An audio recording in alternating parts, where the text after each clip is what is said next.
Hello and welcome to Weavole Storytime.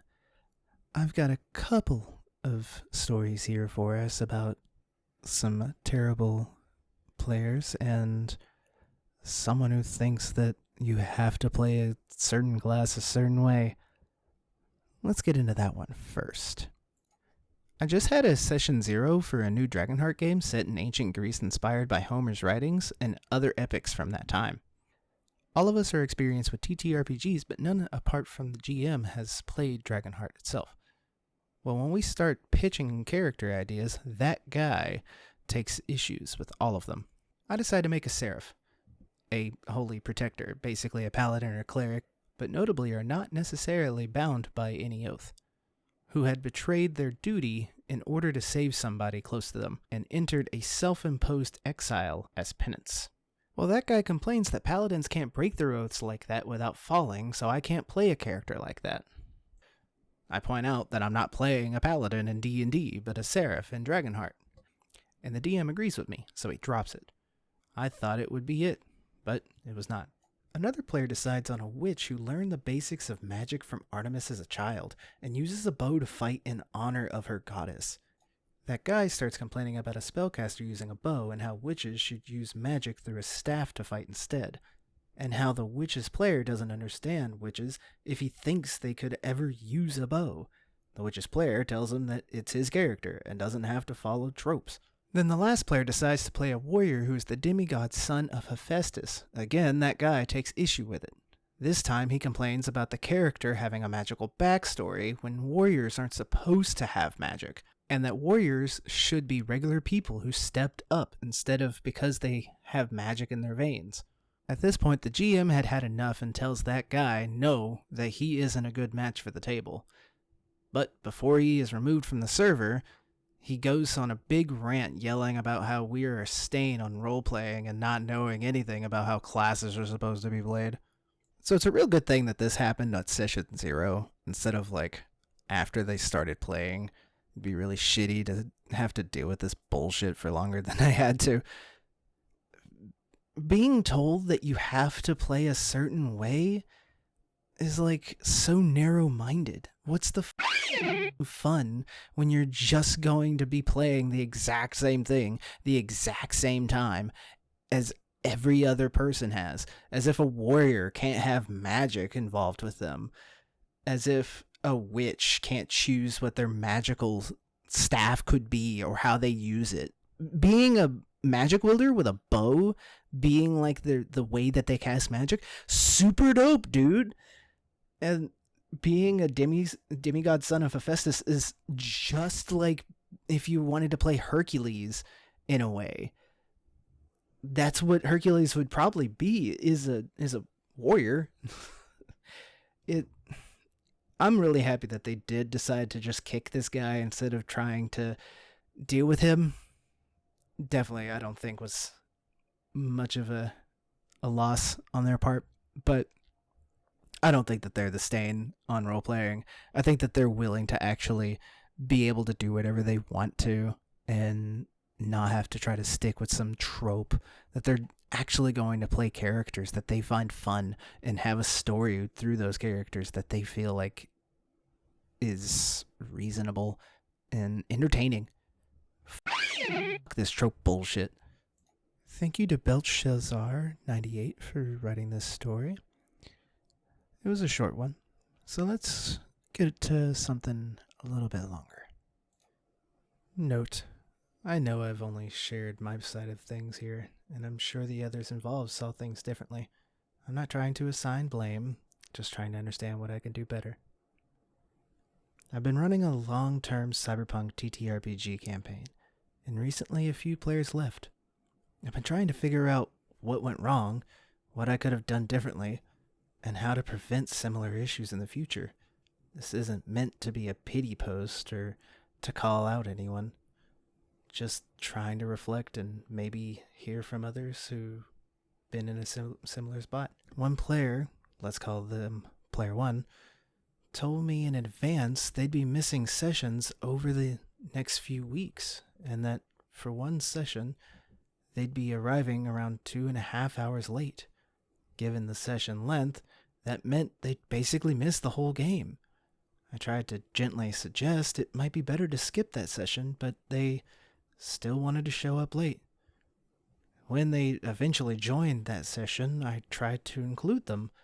I called on them multiple times during quieter moments, but they didn't respond.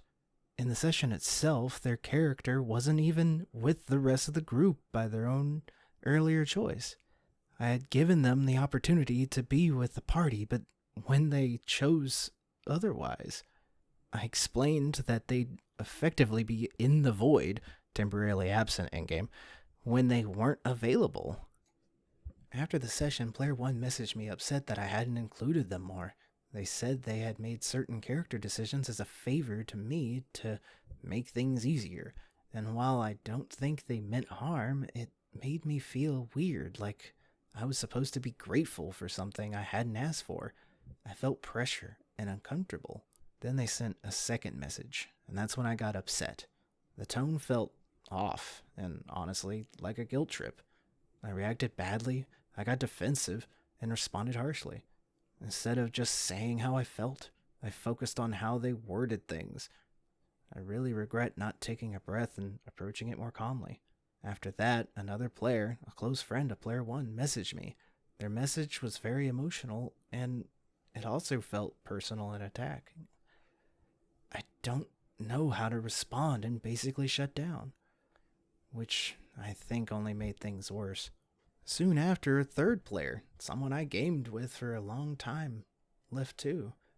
They told me there was just too much drama around my campaign and they couldn't keep dealing with it. At the time, I disagreed, but looking back, I can see how it may have felt that way. There's been drama in the past. One campaign ended because of conflicts between players that I couldn't control. Another time, I suggested a player take a break. The reason I did that was because they'd been acting out, snapping at other players, including Player 1, who was their friend. Avoiding conflict in game by literally running away, leaving the Discord most of the time until after the session ended, and creating tension in the group. At the time, we were friends, and I thought I could bring that up as a friend. They saw it as a betrayal. I didn't recognize a pattern until recently, but I've come to realize I've been the common link through all these situations. Even if I wasn't the direct cause, maybe I didn't handle things as well as I could have.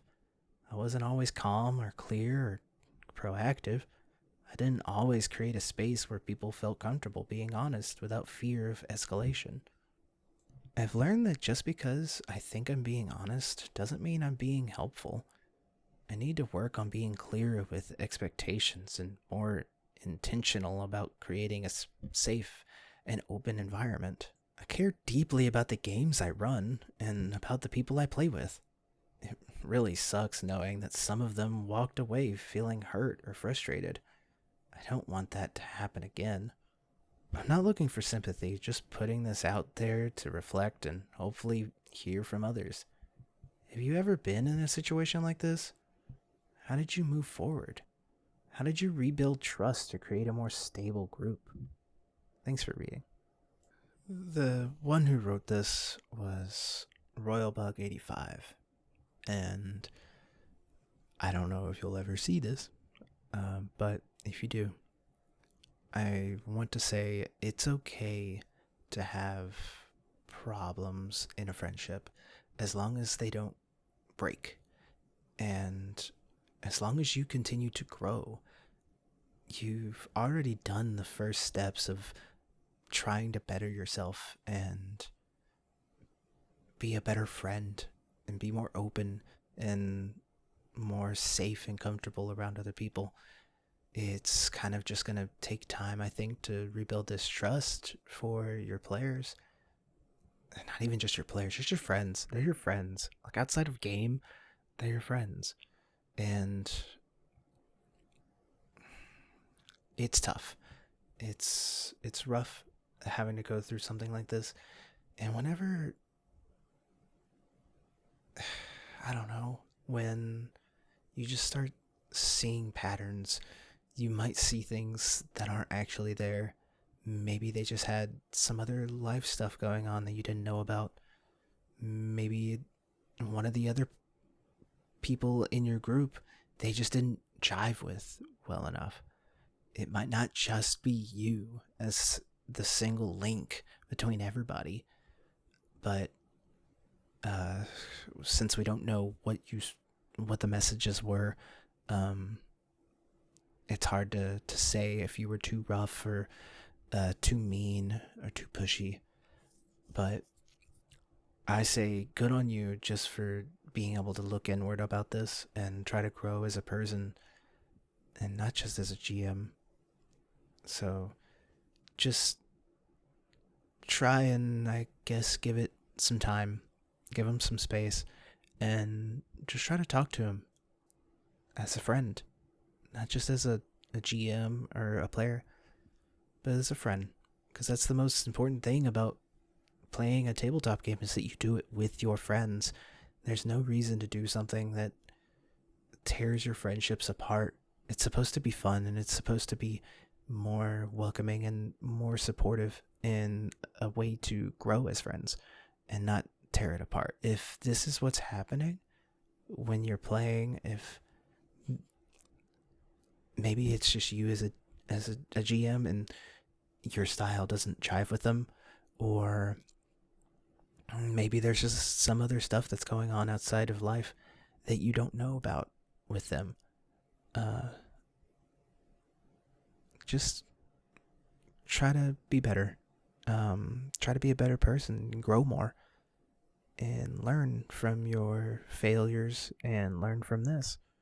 And I think you'll be okay. I think if you guys are actual friends and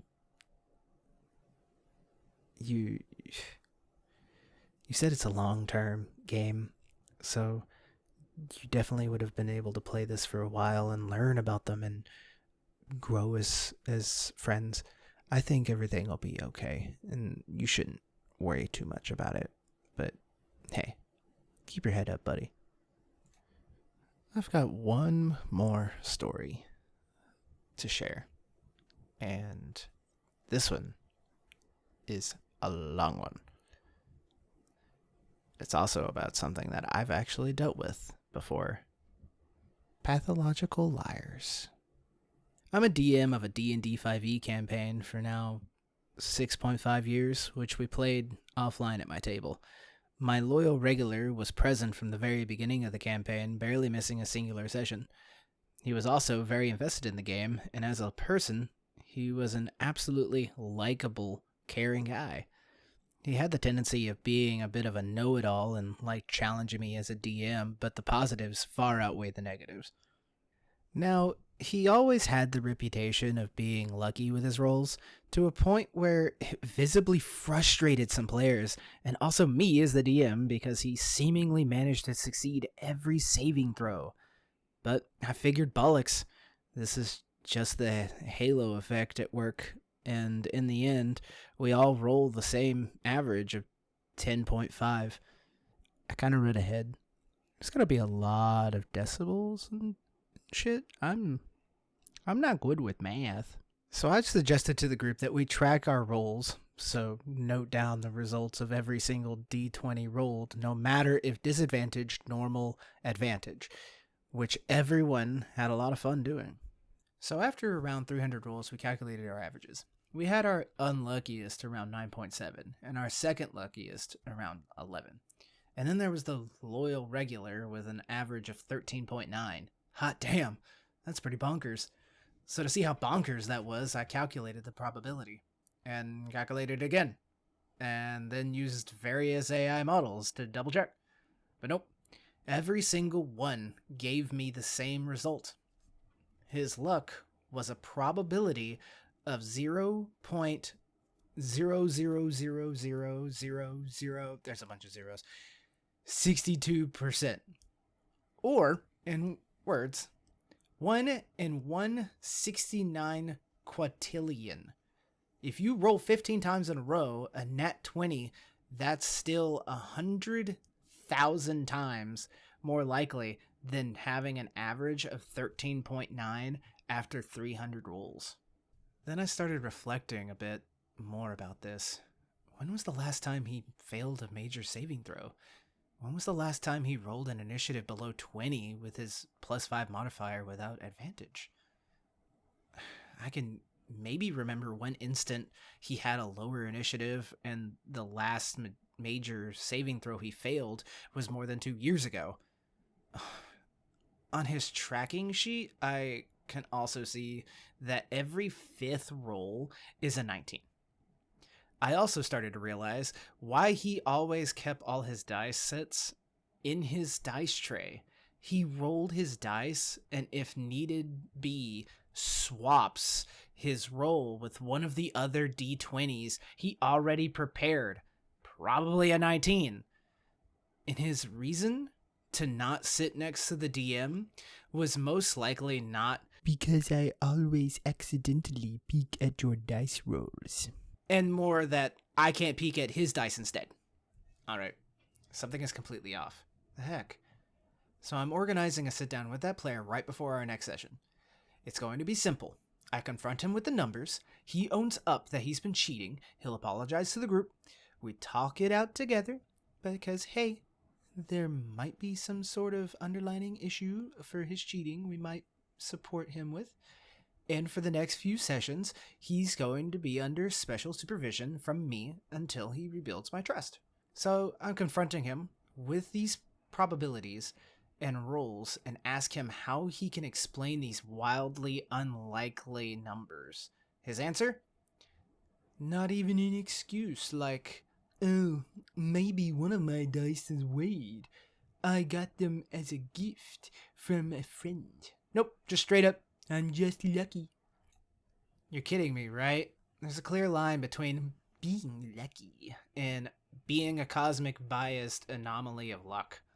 Well, alright. We got a boss fight coming up. Many rolls to be had. He gets a dice set from me, rolls using a dice tower, and one of the other players tracks his rolls. The result after the session, with 53 rolls, an average of 11.2.2.7 below his average of 13.9.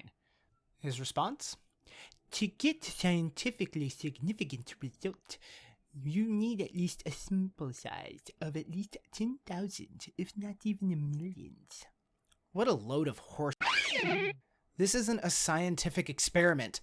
Dice are used to learn about probability because they're one of the most reliable ways to calculate probability. You don't need a sample size of 10,000 or more to determine the first clear tendencies. Okay, what now? I organize another sit down with that player because I feel there's some sort of underlying issue at work with him. He always made some rather strange claims about himself, amongst other things that he doesn't feel pain, a genetic defect only 1 in a million people have. So I'm trying to probe him about what makes him cheat and make these outrageous claims, whether he has some sort of fear of failing. He claims that he has rather strong exam anxiety. Or maybe that he sees me as some sort of enemy he has to defeat because he feels that I'm unfairly singling him out a lot of times. He does usually suffer the most severe consequences during the game, but that's because he's always the cockiest in what his character does. But his responses? No. Nah, not really. So in the end, I'm forced to make an incredibly strange choice. Except that I'll have a perpetually lying and cheating player on my table where I will always have to supervise and second guess everything he ever does, or kick out a loyal and active regular. And I chose the latter. I didn't consult the rest of the group for the simple reason that first and foremost, I as the DM have to enjoy the game. And I couldn't possibly enjoy a game with a player like this on my table. And this isn't just someone who occasionally cheats. This is someone who lives in a perpetual lie. The "I'm just lucky" wasn't the excuse of a liar. It was from someone who was completely convinced by his own bullshit. No averting of eyes, no nervousness in his voice of what a typical liar displays. When he already lies this badly about something as banal as D&D, I dread to think what other things he lies about. And if I can't help such a person, then the worst I can do is give this person a stage to live out his toxic delusions. So yes, I had to kick out a loyal regular because he can't own up to cheating. But wait, it gets worse! In this group also plays his best friend. This best friend is a very emotional person and suffers from heavy social anxiety. Man, I feel that. So when this whole hullabaloo started, his stance was clear very quickly. I'm picking on the loyal player. When loyal player claims his roles are completely legit, then he believes him 100%. He also continued emotionally berating me in various ways. That I'm putting loyal player on a pillory. That I'm destroying the group. That I don't have any proof for his cheating, etc. Then when I told the group that I'm forced to kick out the loyal player, he called me 5 minutes afterwards and berated me for 30 minutes straight with pure emotional blackmail. Oftentimes, not even making sense in what he was saying in his emotional fervor. He then left the group in protest as well. So what about the other 3 players in the group? I met up with them after the 2 left, and I was relieved to hear from them. They were simply overwhelmed by the situation. They didn't want to say anything, fearing they could make it even worse. They accept the decisions I had to make and want to continue our campaign. This is about 10 to 20 sessions before completion, though all of them stay non-committed on the question whether loyal player cheated or not. But that's not really of my concern. I cut all contact with the cheating player and his emotional best friend. The 3 others are still in contact with them. Oddly enough, the loyal player is also incredibly lucky during Magic the Gathering and other games they play together. Funny that. The campaign is currently on hiatus to let this train wreck settle a bit. But yes, having the outrageous requirement to not be a perpetual cheater has cost me 2 active players and a truckload of emotional labor. See, I said that was a long one. So, my experience with a perpetual liar was kind of like this, in the way of they're clearly lying, but they don't know that they are. They just can't help it. Like, the one that I went through had like made up relationships and a fake death, a made up death for that person. And it's just more of something that they probably should go to therapy about. But I don't know. I luckily don't have to go through something like that. It kind of sucks for this person to have to go through all this. And someone being completely bought in on this when you straight up have the numbers and you can even show that every 5th roll is a 19. That's outrageous. When I'm rolling when I'm DMing, I might get a lot of numbers that are the same, close to each other. A lot of 12s, I think. You don't ever pay attention to stuff like this, but if you write it down, you'll probably start seeing that there's a pattern, but it's not going to be every 5. And kicking someone out who clearly cheats, you have the evidence, you know that they are, you already confronted them, they're not sorry about it. The only thing you really can do is just deal with it or kick them out. And I would also kick them out. I had a bad player that I had to kick out because he kept making everything about his character. Everything was about him. And that kind of ruins D&D for me, because I'm not here to tell a story about you and your character. I want us to all to get together. tell a story together as friends and as a party, and not just have you be the face the whole time. So, good on you. I am Zeberg for making this probably really tough choice. 6.5 years is a long time, especially when it's offline, in person. So, I think you made the right choice. And I understand that you lost 2 players, and one of them being one that actually was very reliable in showing up. That's just how the dice rolls. So that will end our video today. It's a first for me. This is the first time I've actually been able to finish a video that I've started. So if you like it, be awesome to share around. I'm just, it's kind of a hobby for me, but if it could gain traction, maybe something, never know. So I will put these stories in the description in case you want to go read them. Leave a comment. Anything you want to do with it, just don't be hateful towards people, obviously. I'm going to also put a PayPal link for me down there in case anybody wants to send me support that way. It would definitely help motivate me to do this more. But obviously you don't have to. I don't need it right now or anything.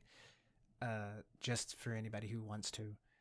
And if you want to ask me a question on PayPal, you can, and I can answer them in another video, because I think I can motivate myself to make these videos. They don't take a lot of time. It's just a lot of having to re-record, and it's fun. It's just fun to be creative like this, to read other people's stories about what they go through in their campaigns, and maybe I can give my 2 cents that no one asked for. So, with all that, thank you very much for watching.